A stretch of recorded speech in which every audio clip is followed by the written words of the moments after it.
The Syrian revolution started in 2011 as part of the broader Arab Spring, when countries like Tunisia, Egypt, Yemen, to name a few, the revolution happened in Syria as well.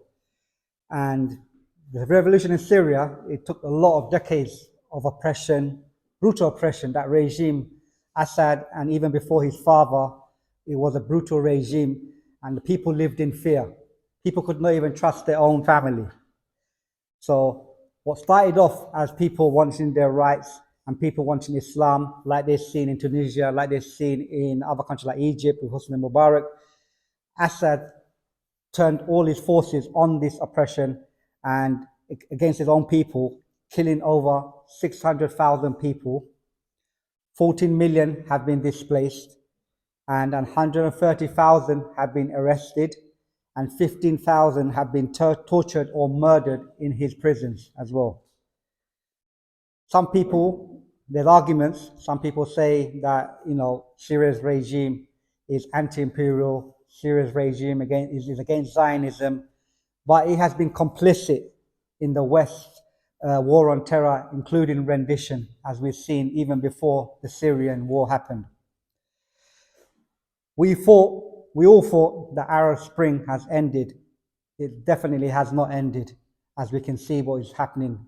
So far, the rebels only had Idlib. Now they took Hama. They're on the way to Homs, and if Homs fall, then Damascus is also very likely to fall, as we see. When people are oppressed and subjugated, it is natural that people will arise. There will be unrest, there'll be rebellion, there'll be people calling out for change as well. The Syrian regime believed by destroying the country and using brute force, it could survive, but it only destroyed themselves. The rebel groups, and I need to make a point here that it's not just HTS, there's many, many different rebel groups in Syria that have united, that have shown that if they unite, that is their unity. They're united. When they're united, they're strong. And that's what failed last time when they started fighting among themselves and had different aims. And then that revolution was destroyed. But now it has shown that if they can come together, that is where their strength lies. We even knew, even before Russia and Iran got involved, that the Assad regime was a finished army. It was very weak and had no future in Syria. Iran, Hezbollah, Russia, and ISIS previously saved the regime, as we saw. But now all of them have their own issues, and they are all busy with their own stuff. So help likely is not going to come to him.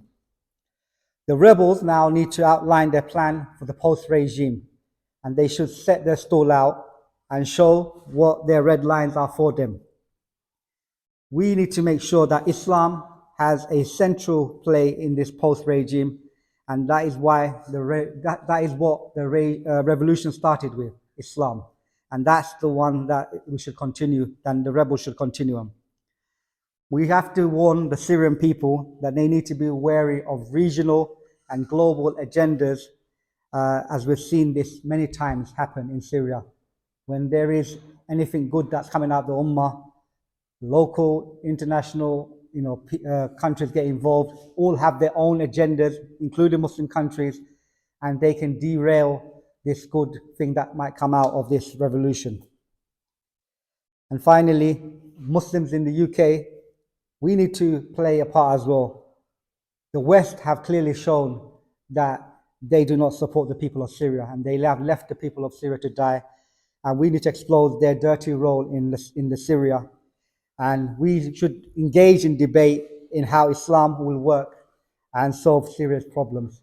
We pray Allah subhanahu wa ta'ala looks after them and the best outcome comes out of Syria, inshallah.